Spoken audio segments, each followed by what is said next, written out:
Hi guys, welcome back to the Real Cricket from YouTube channel.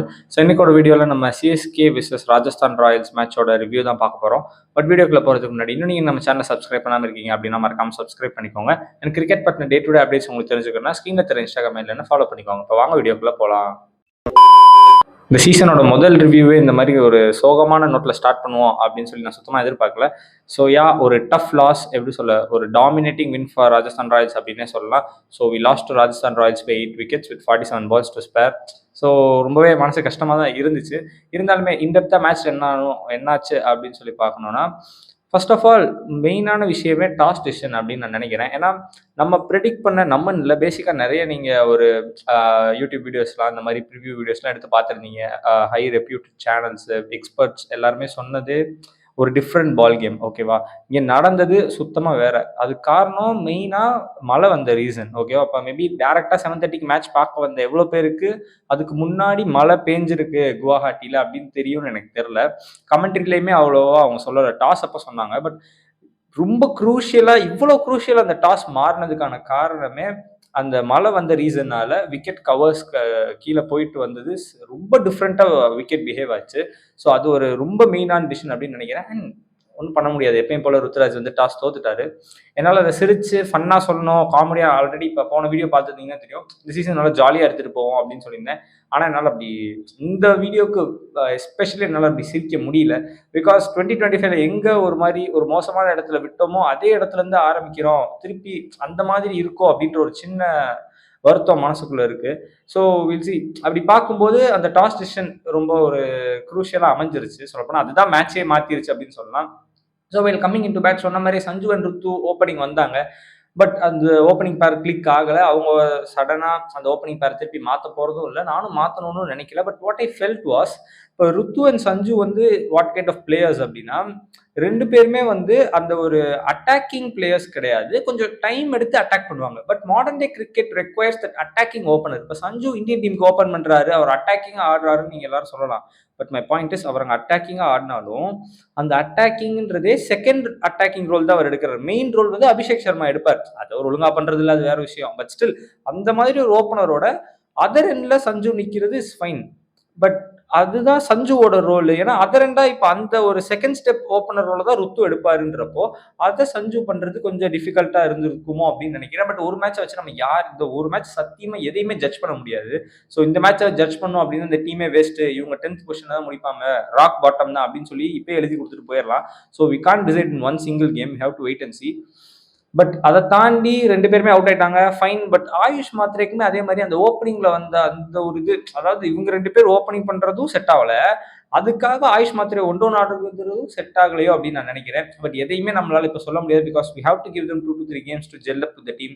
Ruturaj வந்து post match பிரசன்டேஷன்ல ஒரு விஷயம் சொன்னார். என்னன்னா, எல்லாருமே கொஞ்சம் நர்வஸா இருந்தாங்க, nervy start for our boys அப்படின்ற மாதிரி சொன்னாரு.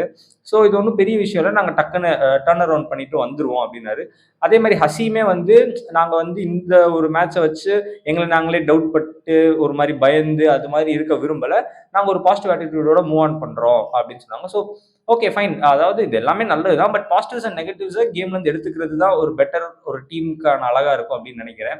So we all know what Chennai is how well they are a very good franchise. More than that a successful franchise. They are a very excellent group in the coaching staff அப்படின்னு நினைக்கிறேன்.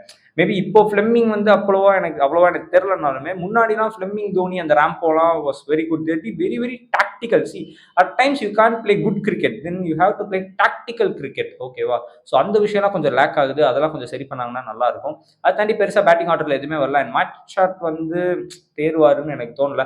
அது ஏன் நடந்துச்சுன்னா, because Bruce was injured. நம்ம ப்ரிவியூவில் வந்து Bruce தான் playing கிரவுண்ட்ல இருந்தாரு, எல்லாரும் ப்ரிவியூலுமே இருந்திருப்பாரு ஆப்வியஸ்லி. அவர் இன்ஜூர்னால நீங்கள் லைக் ஃபார் லைக்னு சொல்லிட்டு மேட்ச் ஷாட் ஆடினது எனக்கு புரியுது, அந்த decision I can understand. But at the same time அந்த இடத்துல நீங்கள் ஒரு உருவில் பட்ட ட்ரை பண்ணியிருக்கலாமோ அப்படின்றது மட்டும் தான் பிளேயிங் லெவனை பொறுத்தளவுக்கு நீங்கள் பண்ண தப்புன்னு நான் ஃபீல் பண்ணுறேன். அதை தாண்டி பிளேயிங் லெவனை குறை சொல்ல முடியாது.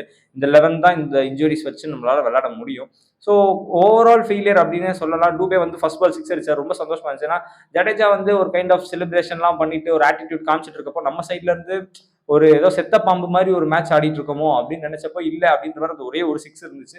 அதை தாண்டி அவருமே அவுட் ஆயிட்டாரு. ஸோ ஒரு சீனியர்ஸுமே ஸ்டெப் அப் பண்ணல. தட் இஸ் ருத்து, ஆயுஷ் அண்ட் சஞ்சு.